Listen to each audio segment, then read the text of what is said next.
Bonjour à tous et à toutes et bienvenue dans cette nouvelle vidéo où on va parler de nouveaux achats effectués ces derniers temps. Alors, il y aura beaucoup de nouveautés, beaucoup de Blu-ray, de DVD, de 4K, mais pas seulement. Également un petit vinyle bien sympathique et c'est une spéciale gros bras car il y a du Schwarzy et du Stallone entre autres. Alors, on va commencer tout de suite avec cette édition 4K qui vient de sortir de Last Action Hero, film américain datant de 1993, avec évidemment ce bon vieux Arnold Schwarzenegger, dirigé par John McTiernan, qui a également réalisé Piège de cristal, Die Hard 1, Die Hard 3 également, et Predator avec le même Schwarzenegger. Alors ici l'édition 4K est dans un steelbook assez joli car il nous présente l'affiche originale, parce que je me souviens quand même que les Blu-ray précédents avaient un visuel assez dégueulasse, avec juste Schwarzenegger avec son flingue, et là on a vraiment tout ce qui est typique années 80, hein.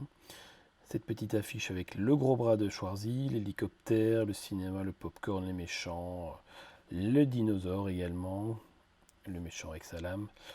Et voilà, donc ça c'est vraiment la super affiche de Last Action Hero, qui méritait donc une belle édition, qui est jolie, hein, donc l'image est vraiment bien, hein, avec un petit grain, mais bon ça c'est dû à la pellicule 35 mm, mais le petit grain est présent, mais la qualité est quand même bien au rendez-vous. Alors, c'est quand même un flop à la sortie. Il faut savoir que le film, en 93, est concurrencé par Jurassic Park. Ce film marque quand même la fin de l'ère des gros bras d'Hollywood, hein. Même si dans le film, il y a une grosse critique et une caricature de gros bras, des films de gros bras. Mais voilà, ce film n'a pas été, je pense, compris à sa juste valeur. Et il est devenu apprécié avec le temps et culte avec les années. Donc aujourd'hui, je crois que c'est vraiment un des meilleurs Schwarzenegger. Mais à l'époque, c'était un gros flop. A noter une promo record également à Cannes. Schwarzenegger bâtit son record en donnant près de 90 interviews en 24 heures. Donc là, il a vraiment fait le forcing pour qu'on aille voir le film. Mais bon, ça n'a pas vraiment fonctionné. Mais on peut se rattraper avec cette édition 4K. Voilà, c'était ça que je vous parlais, avec le visuel bien dégueulasse de Schwarzy avec son flingue. Et alors, ici, on a quoi? On a un petit visuel sympa d'explosion avec sa belle décapotable. Alors, apparemment, il y a un commentaire audio qui vaut le détour. Commentaire audio de John McTiernan qui casse son film, hein, qui arrête pas de s'excuser. Toutes les phrases en disant oh, ben j'aurais pas dû faire ça, je suis désolé. Donc, il assume pas du tout son film. Pourtant, encore aujourd'hui, il survole bien des films d'action. Et donc voilà, je ne peux que vous le conseiller, Last Action Hero en 4K. La note est de 3,6 sur 5.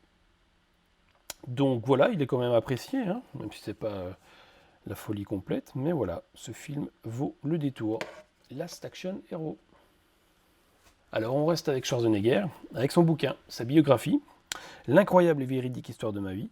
Alors, je ne pensais pas que c'était aussi énorme. Regardez ça, c'est un énorme bouquin qui fait plus de 600 pages.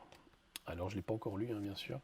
Mais voilà, je pense que c'est assez sympa d'avoir le ressenti de Schwarzenegger, ses débuts dans Hercule, son ascension en Amérique, sa rencontre avec sa femme, le clan Kennedy, avec quelques photos bien sympas de son début d'aventure, où il était Monsieur Univers également, hein, faut le rappeler.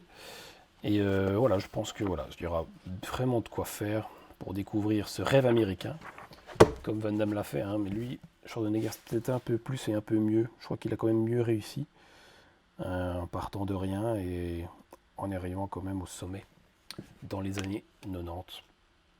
Les rencontres avec Clinton, enfin voilà, il a vraiment tout fait, un Schwarzenegger, cinéma, politique, et un peu de business, j'imagine. Mais voilà, je pense que voilà, c'est une biographie à avoir pour surtout croire aux rêves américains ou autres, hein. Croire en ses rêves en tout cas. Et lui, il l'a fait et il a bien réussi. Donc voilà, une Bible pour avancer dans la vie, j'imagine, et pour n'avoir surtout aucun regret. Quand on veut, on peut. Voilà pour Total Recall par Schwarzenegger. Alors on reste avec Schwarzenegger dans un petit livre qui s'appelle Terminator. Alors c'est une collection de livres qui s'appelle Les classiques du cinéma. Et cette collection s'intéresse aux grands films des années 80-90, comme Matrix également. Et donc ici c'est pour Terminator. Alors regardez un peu la cover, elle est magnifique. Ça brille de mille feux. Et donc voilà, c'est chaque fois un auteur différent. Donc ici Sean French qui va parler du film. Je ne l'ai pas encore lu non plus, hein, mais j'en ai déjà un dans la collection et c'est vachement sympa. Il parle du film, c'est un passionné qui parle de film, donc ça c'est toujours bien aussi. C'est pas vraiment le journaliste super pointilleux.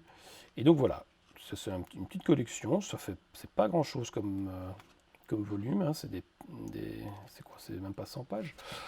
Donc voilà, on parle du film, de l'esthétique, de James Cameron évidemment, de son aventure américaine, de Schwarzenegger, voilà, on parle de tout ce qui s'est passé avec Terminator, des effets spéciaux j'imagine aussi. Et de Sarah Connor évidemment, la woman badass du film Terminator 2. Mais voilà, ça c'est toujours une belle collection, si je peux vous encourager à essayer d'en trouver de votre côté.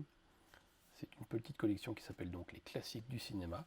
Et ici c'est pour Terminator. Il y a également Toy Story et Retour vers le futur, hein, si je ne m'abuse. Voilà, Terminator par Sean French, pour tout savoir sur le film. Alors, on continue avec Terminator, ici Terminator 2. Alors ça, c'est une curiosité. J'ai découvert ça dans un cache converter. Je ne savais pas du tout que ça existait. Et en fait, c'est la BD du film. Ils ont fait une bande dessinée sur Terminator 2. Alors, j'ai vu ça, je me suis dit, ouh là là, je vais regarder ça. Ça m'a coûté 50 centimes. Alors, j'espère que vous êtes prêts à regarder un peu le carnage. Parce que oui, c'est un carnage. Je ne comprends pas comment c'est sorti. C'est vraiment... donc l'histoire du film, en BD, mais oh là là là là, les dessins sont tellement moches. Je ne comprends pas trop comment ça a pu sortir, comment c'est sous licence surtout. Regardez un peu le style, enfin c'est digne d'un étudiant, je ne comprends pas trop, c'est pas du tout pro quoi. C'est surtout ça qui me gêne, c'est la qualité, les angles, le style en général, hein, ouais non, il y a vraiment quelque chose qui va pas quoi. Si on voit là, c'est assez foufou dans le style et les cadrages quoi. On reconnaît à peine Terminator, Schwarzenegger, John Connor n'en parlons pas.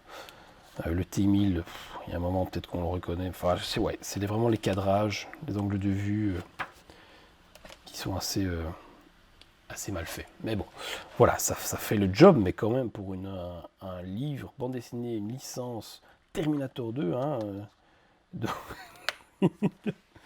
la tête de John Connor, quoi. Voilà, donc ça, je l'ai quand même acheté parce que je me suis dit, ouais, non, les produits Terminator 2, en plus, c'est d'époque, hein, c'est 90s, donc tout ce que j'aime, mais waouh, quoi, le style graphique m'a vraiment scié, quoi. Regardez un peu ça, c'est moche. Enfin voilà, comme ça, vous savez qu'il existe. Il existe également le numéro 1, je pense pas que c'est le même dessinateur, j'espère pas en tout cas, mais waouh. Non, c'est un dessin... c'est un dessin de fan, mais on sort pas ça, quoi. Non, il y a des gros problèmes de mise en scène, de cadrage, de prise de vue, quoi. Ouh là là. Dans les expressions, ça va pas du tout, quoi. Je sais pas, ouais. Il y a un problème. Mais bon, voilà. C'est quand même une curiosité. Terminator 2 en bande dessinée. C'est pas mal, mais j'étais quand même très déçu quand j'ai ouvert le bouquin. Je m'attendais à une patte quand même un peu mieux. Voilà pour Terminator 2, l'adaptation en bande dessinée du plus grand film de science-fiction de tous les temps. Ouais, il fallait peut-être engager un autre dessinateur, parce que là, c'est quand même bien décevant. On continue avec les gros bras, et là c'est Stallone.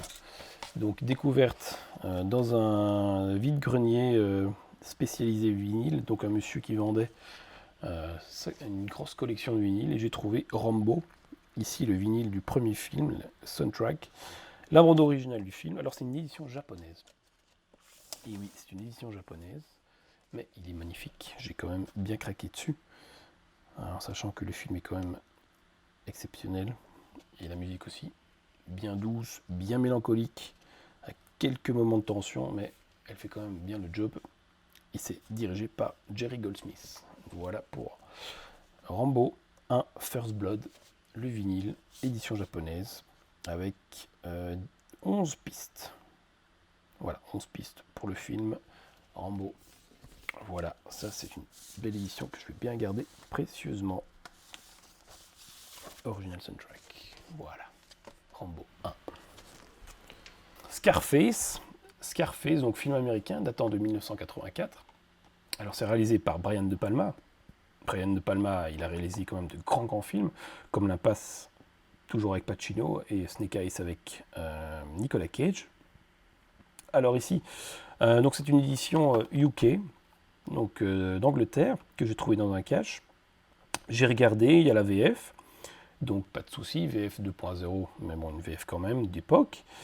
Et ici, c'est donc un film culte, notamment grâce à une VF à mourir de rire aussi, hein, avec les accents hispaniques bien clichés.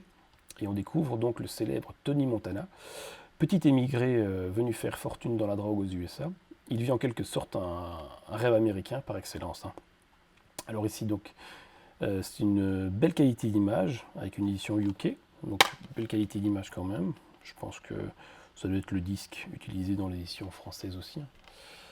Mais voilà, donc édition UK. Seul bémol, c'est que l'édition UK ont quand même des boîtiers DVD Blu-ray un peu épais. Mais bon, c'est le petit bémol. Mais bon, c'est pas gênant non plus. Voilà pour Scarface. Et alors, il n'y a pas de bonus, je pense. Mais bon, pas très grave non plus. Ah oui, il y a quand même des petits bonus. Mais voilà, pour Scarface UK. Avec une note de 4,3 sur 5 quand même sur les ciné à Scarface. C'est quand même un grand classique. On continue avec Incassable, également en édition UK. Alors voilà, toujours la tranche un peu épaisse. Et donc ce film contient également la version française. Donc voilà, je l'ai trouvé, les deux, Scarface et Incassable, dans un cache, pas très cher non plus. Donc j'ai pas hésité, hein, en voyant qu'il y avait le VF. Donc, belle qualité d'image également. J'ai comparé avec le DVD que j'avais, il n'y a pas photo. Donc ici c'est donc Incassable, film américain de 2000, qui date de 2000, réalisé par M. Night Shyamalan, qui a également réalisé Le Sixième Sens et Signs. C'est la troisième fois que Bruce Willis travaille avec Samuel L. Jackson, après Pulp Fiction et Die Hard 3. Et c'est un film de super-héros, mais sans fond vert. Ça c'est quand même assez intéressant. Et il fait partie d'une trilogie composée de Split et de Glass, également réalisée par M. Night Shyamalan. Alors la note sur Allociné de 3,7 sur 5. Oui, c'est quand même un petit classique qui mérite évidemment le coup d'œil. Incassable, Unbreakable. On continue avec un autre Blu-ray qui s'appelle Perfect Getaway, Escapade fatale en français. Film américain datant de 2009. C'est réalisé par David Twohy, qui a également réalisé Pitch Black et les Chroniques de Riddick. Alors c'est un Blu-ray qui n'est pas facile à trouver, hein. Je l'avais vu au ciné à l'époque, j'en ai un excellent souvenir, et c'est très difficile de le trouver. Enfin en tout cas moi je le voyais pas souvent, en tout cas dans les bacs Blu-ray sur Vinted ou sur d'autres sites. Et donc le réalisateur ici il écrit et réalise tous ses films. David Twohy, voilà, c'est son truc.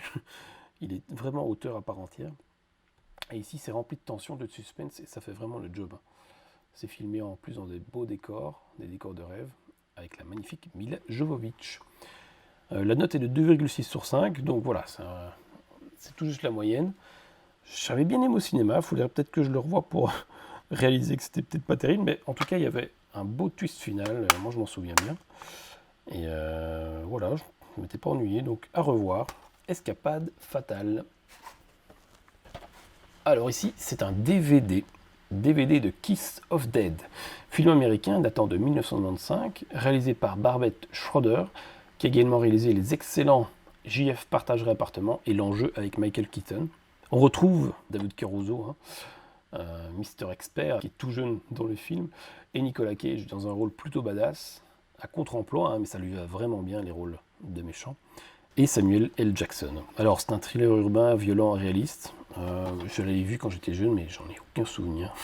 Je m'étais dit que j'allais le revoir, donc je l'ai trouvé pas cher. Nicolas Cage avec son bouc.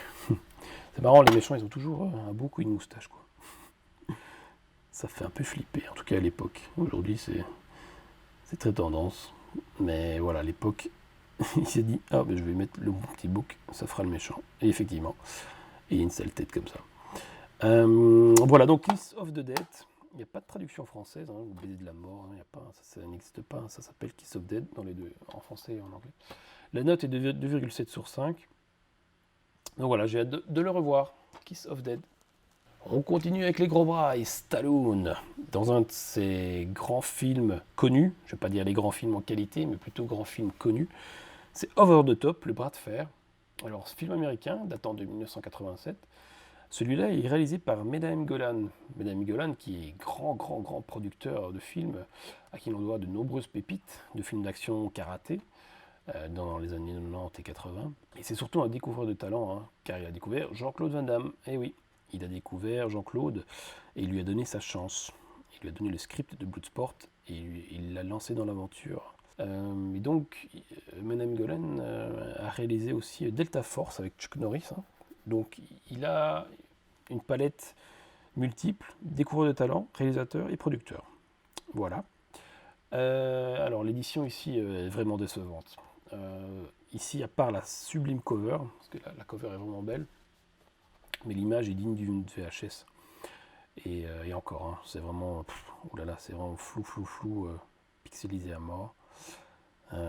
C'est pas net du tout, même pour un DVD, il y a des DVD qui ont quasi une qualité Blu-ray, et ici c'est une qualité vraiment sous VHS.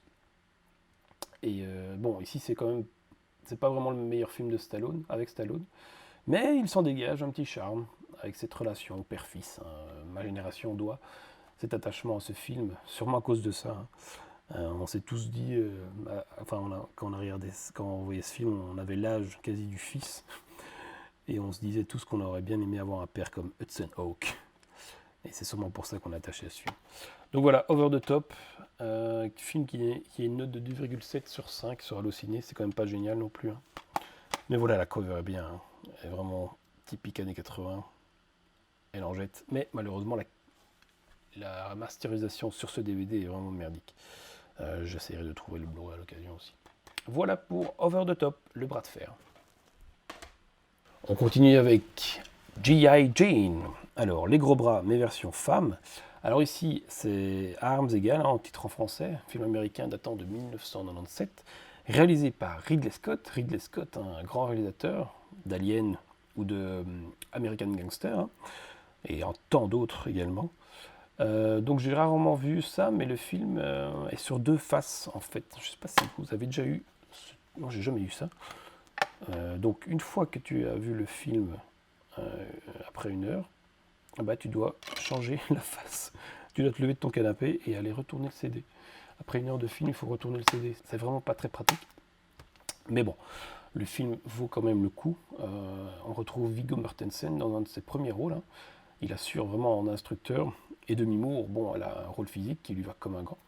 Et elle garde vraiment sa sexy attitude, même avec la boule à zéro. Vraiment, Demi Moore, c'est un top des années 80-90 en termes de femmes d'action et d'actrices. Voilà, pour G.I. Jane, je sais qu'il y a un Blu-ray qui existe, mais c'est une VF québécoise. Peut-être que vous pourrez me confirmer ça, mais le Blu-ray US, en tout cas, a une VF, mais VFQ. Alors si c'est une VFF, alors là je suis preneur, j'attends de vos nouvelles dans les commentaires pour me le dire. Voilà pour G.I. Jane qui est une note de 2,5 sur 5. Le suivant c'est Erin Brockovich avec Julia Roberts. C'est un film américain qui date de 2000, réalisé par Steven Soderbergh, qui a également réalisé les films Ocean 11, Ocean's 12, Ocean 13, etc. avec George Clooney. Alors c'est un film que j'ai jamais vu, mais il a une assez bonne réputation. Julia Roberts ayant remporté l'Oscar de la meilleure actrice en 2001. Elle a également remporté un Golden Globes et un BAFTA. Donc voilà, la qualité du film doit quand même valoir le coup. C'est une consécration pour Madame Roberts avec ses prix. Donc voilà, on retiendra de Julia Roberts Pretty Woman et Erin Brockovich. Je pense que c'est ces deux grands films populaires. Et alors ce film a une note de 3,9 sur 5. Donc c'est quand même un must-have, Erin Brockovich, je pense. En plus, quand je l'ai trouvé pas cher, donc je pense que voilà, ça fera le job. Et sinon, ça sera en vente en occasion. Erin Brockovich. Le suivant, c'est Batman Returns, le deuxième Batman, Batman le défi, film américain datant de 1992, réalisé par Tim Burton, qui a également réalisé le premier Batman, et Edouard aux mains d'argent. Alors, je suis content de l'avoir retrouvé celui-là. Je ne l'ai pas encore vu, mais j'ai hâte de découvrir Michelle Pfeiffer dans le rôle de Catwoman. Et bien sûr Danny DeVito, qui fait également une sublime performance en pingouin, d'après quelques scènes que j'avais vues. Et ce film a été nommé aux Oscars, dans les catégories meilleurs effets visuels et meilleur maquillage. Regardez ça avec le pingouin, qui fait vraiment bien flipper, et Catwoman sexy en diable. Donc le film a une note de 3,8 sur 5. Batman Returns, Batman le défi. Et le dernier, c'est Brightburn, film américain qui date de 2019, réalisé par David Yarovesky, qui a également réalisé Les Gardiens de la Galaxie. Ici, c'est un concept intéressant. Ici, Superman était un méchant. Voilà, ça c'est le point de départ. On connaît Superman bien sympa, qui aide les gentils contre les méchants. Et ici, c'est l'inverse.